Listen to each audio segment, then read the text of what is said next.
do to that saw to get it to run? Put gas in it. Pulled it a couple times, primed it. That's it. Started it. That's it.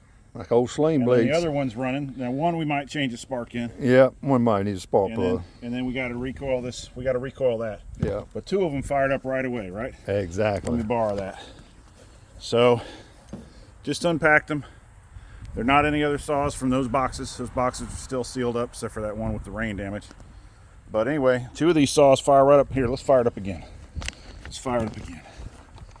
Down, up. Let's do it again, just for good measure, right? That's it.